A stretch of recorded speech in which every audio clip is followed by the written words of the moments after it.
आज हम स्टार्ट करने वाले हैं ECO 607 का चैप्टर नंबर 1। ECO 607 के चैप्टर नंबर 1 में उन्होंने सिर्फ डायनामिक एनालिसिस का इंट्रोडक्शन बताया हुआ है। इंट्रोडक्शन में से पेपर में कोई MCQs आ जाता है, लेकिन इसमें शॉर्ट या लॉन्ग के हवाले से कोई भी क्वेश्चन नहीं आता, तो इसलिए आपने सिर्फ इसे एक दफ़ा रीड कर लेना है, बाकी इसमें करने के लिए कुछ भी नहीं है। और आपकी आसानी के लिए यहाँ पर मैंने कुछ MCQs तैयार किए हैं इसी पहले चैप्टर में से, जो भी एक आध कोई MCQs आता है।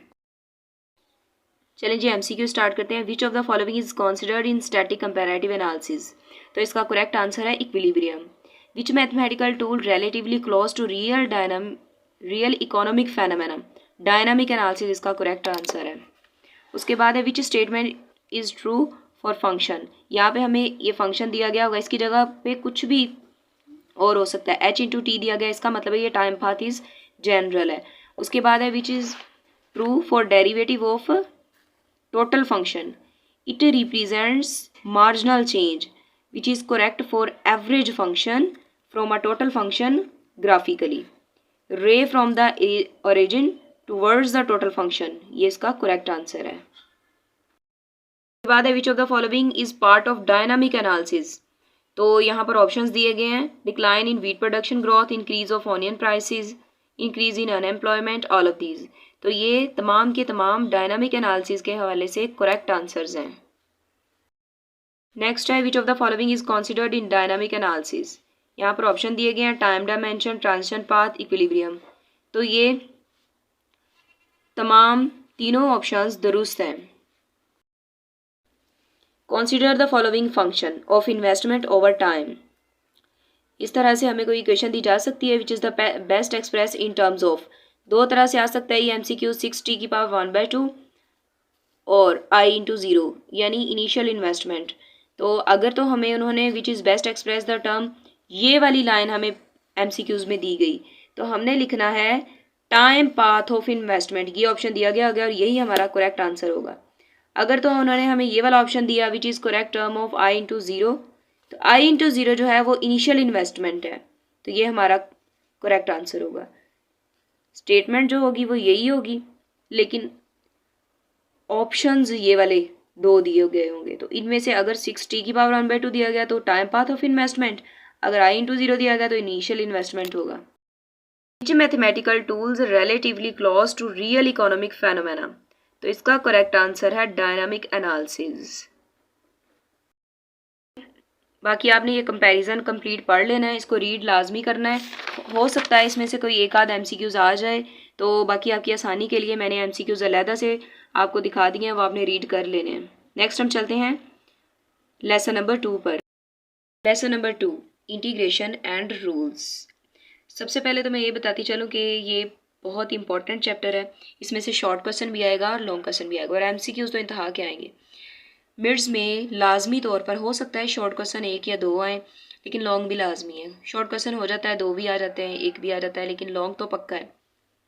इसलिए इसके रूल्स के मुताबिक इसको अच्छी तरह से करना है। और बाकी सबसे पहले उन्होंने यहाँ पर basic rules of integration, constant function rule and constant multiple rule, यहाँ पर 2 रूल्स बताए हुए हैं। कांस्टेंट फंक्शन रूल क्या होता है? It is known that a constant function can be written as, हम कांस्टेंट फंक्शन को इस तरह से लिख सकते हैं y इक्वल टू ax। तो यहाँ पर हमारे पास कांस्टेंट क्या है? a। तो यहाँ पर इसकी इंटीग्रेशन जब करेंगे, integral sine y d of y is equal to integral sine a d of x। जब हम कांस्टेंट फंक्शन की इंटीग्रेशन करते हैं, वो डेरिवेटिव होता है कि जब भी कांस्टेंट नंबर आ जाए, फॉर एग्जाम्पल यहाँ a की जगह पर 1 आ जाता, लेकिन ये इंटीग्रेशन की बजाय डेरिवेटिव होता, तो इसका कांस्टेंट का डेरिवेटिव हमेशा 0 होता है।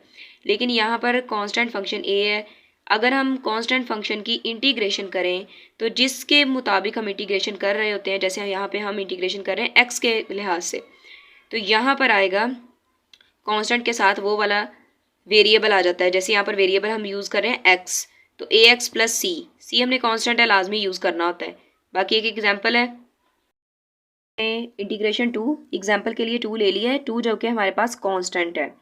तो जब हम कांस्टेंट की इंटीग्रेशन करते हैं तो उसके साथ हम x के लिहाज से इसकी इंटीग्रेशन कर रहे हैं, तो ये आ जाएगा 2x प्लस c।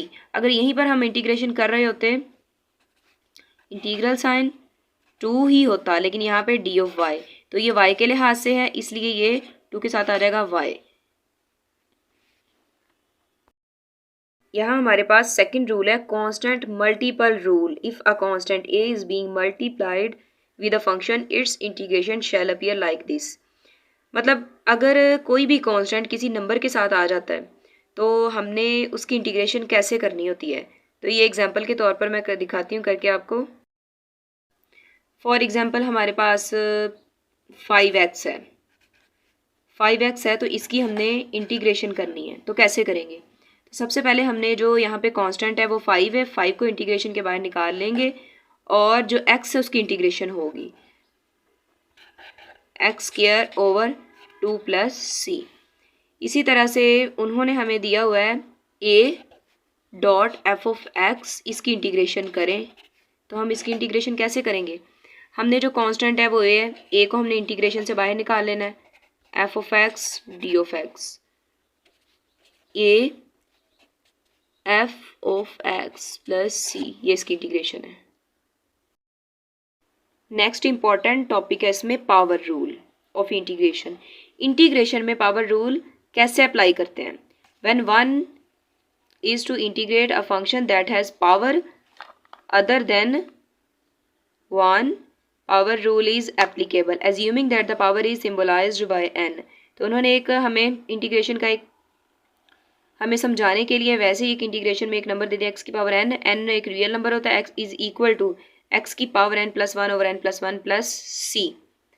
तो ये जो पावर रूल है ये इन्होंने कैसे अप्लाई किया है तो ये मैं आपको एग्जाम्पल के तौर पे करके दिखाती हूँ। x इंटीग्रेशन x की power n d of x, n is any real number just add 1 into the power, यानी पावर जो n दी गई है ना उसमें हमने एक को जमा कर देना है, n प्लस 1 कर देना है and divide by the new power. और जो न्यू पावर बनेगी ना, जैसे ये मैंने सबसे पहले क्या किया है, x की पावर जो थी n उसमें एक को ऐड कर दिया, उसके बाद न्यू पावर बन गई n प्लस 1, उसी के साथ डिवाइड कर दिया प्लस सी। ये इंटीग्रेशन है, इसकी पावर रूल इसी तरह से अप्लाई करना है। बाकी एग्जाम्पल के तौर पे देखें, integration x² D of x, x² integration में अगर पावर आ जाए तो हमने उसे कैसे सॉल्व करना है? सबसे पहले हमने एक को जमा कर देना है उसकी पावर में और जो न्यू पावर बनेगी उसी को बटे में लिख देना है। करना क्या है, पावर में जो भी हमें नंबर दिया गया होगा ना उसमें हमने एक को जमा कर देना है, एक को जमा करेंगे और जो न्यू पावर बनेगी उसी को हमने बटे में लिख देना है, जैसे 2 प्लस 1 ये किया हुआ इधर। तो ये हमारे पास 2 प्लस 1 3 होता है, x³ ओवर 3 प्लस सी इंटीग्रेशन हो जाएगी। MCQs है यहाँ पे। The rule states that if integrand is derivative primitive ratio then the integration is the natural logarithm of the primitive. True. उसके बाद इम्पॉर्टेंट क्वेश्चन है, अगर कोई ऐसा क्वेश्चन आ जाए हमारे पास, यहाँ पे उन्होंने बताया हुआ है कि अगर इंटीग्रेशन में हमें बटे में एक ऐसी वैल्यू दी गई है जिसका डेरिवेटिव ऊपर बन रहा है तो इसका मतलब है हमने नेचुरल लॉग ऑफ बटे वाली वैल्यू को लिखना है प्लस सी। ये इंटीग्रेशन का एक रूल है। When the integrand happens to be in ratio between derivative and its primitive then the integration is done using derivative over function rule. यहाँ पे हमने यही यूज़ किया है। एग्जाम्पल के तौर पे यहाँ पे नीचे हमें एक वैल्यू दी है उन्होंने। अब डेरिवेटिव में हमें पता है कि x² का डेरिवेटिव जो होता है वो 2x होता है और 1 का जो डेरिवेटिव है वो 0 होता है। तो क्या हम यहाँ पे 4x को 2x बना सकते हैं? बना सकते हैं, क्योंकि 4 कांस्टेंट है, इसमें से 2 को हम कॉमन लेके हम इंटीग्रेशन से बाहर रख सकते हैं। तो यहाँ पे हमने यही किया है, हमने यहाँ पर 2x बनाया और आपको पता है कि नीचे जो बटे में हमें वैल्यू दी गई है x² जो है उसका यहाँ पर डेरिवेटिव बन रहा है 2 ऑफ x। तो हमने क्या करना है, हमने डायरेक्ट लिखना है 2, यहाँ पे 2 नेचुरल लॉग ऑफ बटे वाली value x plus 1 plus c. तो ये इंटीग्रेशन में हमने इसी तरह से ही जब कोई भी वैल्यू का डेरिवेटिव ऊपर बन रहा होगा और बटे में वो वैल्यू दी गई होगी तो हमने इस तरह से सॉल्व करना है। एग्जाम्पल के तौर पे देखें तो यहाँ पर हमें 3x² over x³ plus 1 D of x दिया गया होगा। तो हम इसे कैसे सॉल्व करेंगे? अब x³ जो है, x³ का अगर हम डेरिवेटिव लें, सॉरी x³ प्लस 1 टोटल का अगर हम डेरिवेटिव लेते हैं, फॉर एग्जांपल यहाँ पे मैं डेरिवेटिव ले रही हूँ D of x x³ plus 1, तो इसका डेरिवेटिव हमारे पास आ जाएगा। डेरिवेटिव में आपको पता है कि पावर शुरू में आ जाती है और पावर में एक माइनस, 3 - 1 कितना होता है और 1 का डेरिवेटिव 0 हो जाएगा, प्लस 0 ये हमने इग्नोर कर देना है। 3x², तो क्या ये 3x² यहाँ पे हमारे पास ऊपर अवेलेबल है। तो इसका मतलब है हमने यहाँ पे नेचुरल लॉग वाला इंटीग्रेशन में नेचुरल लॉग वाला रूल अप्लाई कर देना है।